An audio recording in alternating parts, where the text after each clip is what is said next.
दमदमा दम मस्त कलंदर अबू बकर का पहला नंबर। दमदमा दम मस्त कलंदर अबू बकर का पहला नंबर। दमदमा दम मस्त कलंदर उमर का दूसरा नंबर। दमदमा दम मस्त कलंदर उस्मान का तीसरा नंबर। दमदमा दम मस्त कलंदर अली का चौथा नंबर।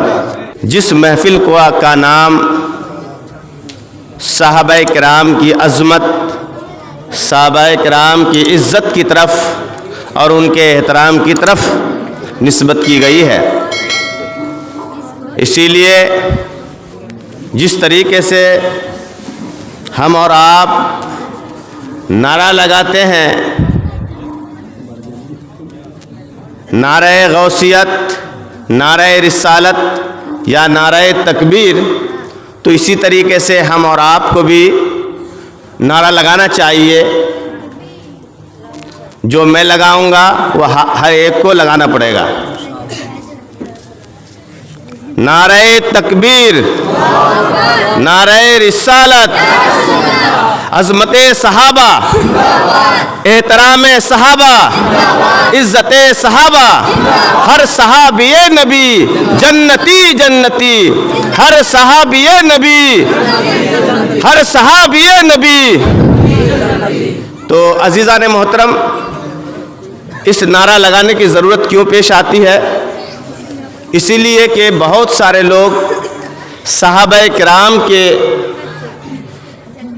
कुछ ज़्यादा मानने वाले हो जाते हैं और कुछ लोग इनकार करने वाले हो जाते हैं।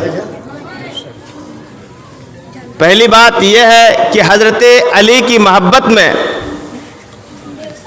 बहुत ज़्यादा मोहब्बत होने के बावजूद हज़रत अबू बकर सिद्दीक़ रदी अल्लाह ताला अन्हु की सहाबियत का ही इनकार कर देते हैं, उनकी शान में गुस्ताखी करते हैं। इसीलिए बहुत सारे लोग हज़रत अली कर्रमल्लाहु वजहुल करीम जो चौथे खलीफा हैं, तरतीब के एतबार से वो बिलाफस्ल हज़रत अली को पहले खलीफा मानते हैं, यानी वो शिया लोग हैं।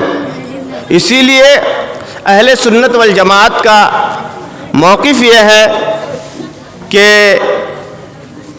तो अज़ीज़ान मोहतरम, ये एक तरह से जो तरतीब है, ये नारा इस बात की तरफ रद्द करता है कि शियों का जो ये कहना है कि अली कर्रमल्लाहु वजहुल करीम ये पहले खलीफा है बिलाफस्ल, ये बात हम अहले सुन्नत वल जमात तस्लीम नहीं करते हैं, ये अक़ीदे की बात है। अच्छा, दूसरी बात यह है कि बहुत सारे लोग हज़रत अमीर मुआविया की सहाबियत का इनकार करते हैं,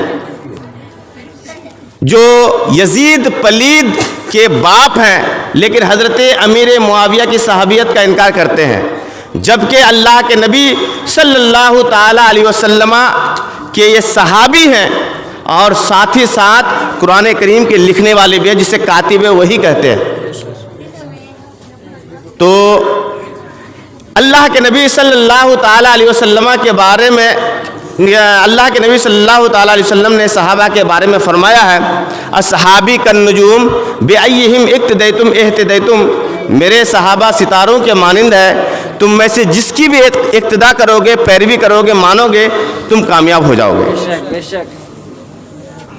तो सहाबी वो हैं जिन्होंने सरकार को देखा ईमान की हालत में, चाहे मर्द हो या औरत हो, और नबी अकरम सल्लल्लाहु ताला अलैहि वसल्लम की ये जानसार सहाबी जिस तरीके से इस्लाम के फैलाने में, ईमान को मजबूत करने में जितना हक बराबर मर्द सहाबी का है, उतना ही बराबर हक औरत सहाबियात का भी है।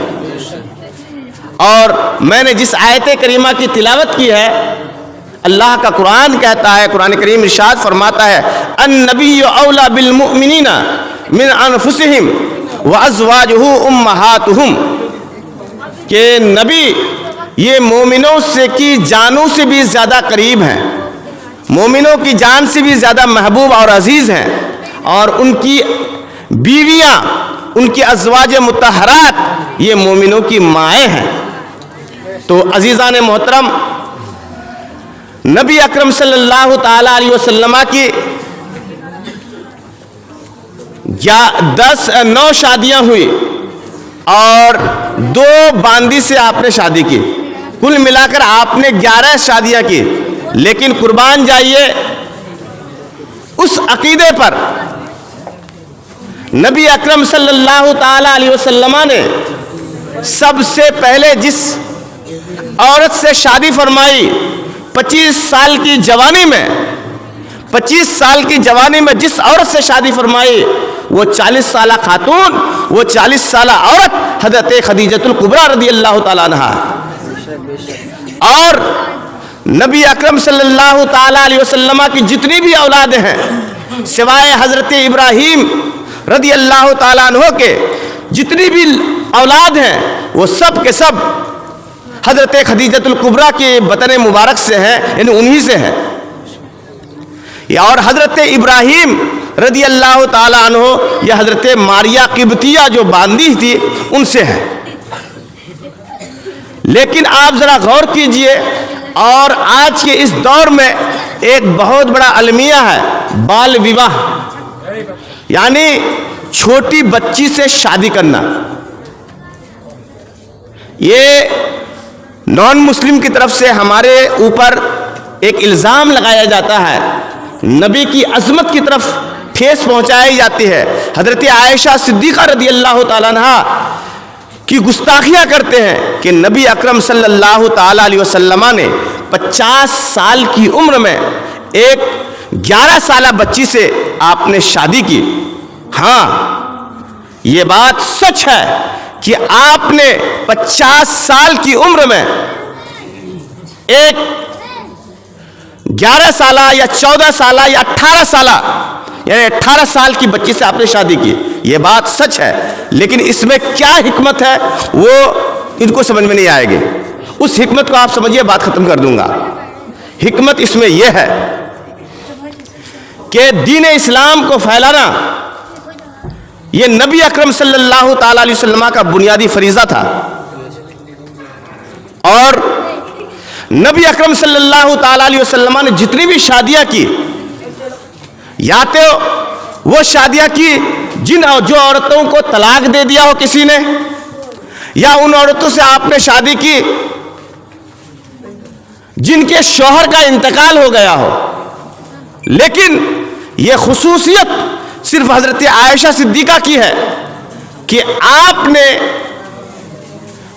نبی اکرم صلی اللہ تعالی علیہ وسلم کو اپنے آپ حوالہ کیا، یا سرکار علیہ السلام نے نکاح فرمایا ایک کنواری لڑکی سے۔ یہ حضرت عائشہ صدیقہ کی خصوصیت ہے۔ اور یہ بات بھی واضح ہونی چاہیے کہ حضرت عائشہ صدیقہ رضی اللہ تعالی عنہا امہات المومنین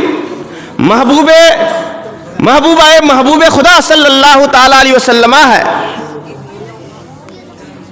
جن سے اسلام کا اتنا بڑا کام ہوا کہ مت پوچھئے۔ اگر حدیث شریف کی ذخیرہ کو دیکھا جائے تو حضرت ابو ہریرہ رضی اللہ تعالیٰ عنہ کے بعد سب سے زیادہ احادیث یا سب سے زیادہ حدیثیں جو مروی ہے وہ حضرت عائشہ صدیقہ رضی اللہ تعالیٰ عنہ سے ہے۔ آج کی عورتیں، آج کے معاشرہ کی عورتیں 2 4 5 10 باتوں کو یاد نہیں رکھ پاتی ہے، چونکہ ان سے بچے بھی پیدا ہوتے ہیں، گھر کے کام کاج بھی ہے، اور ترقی کے بھی بہت سارے کام ہوتے ہیں۔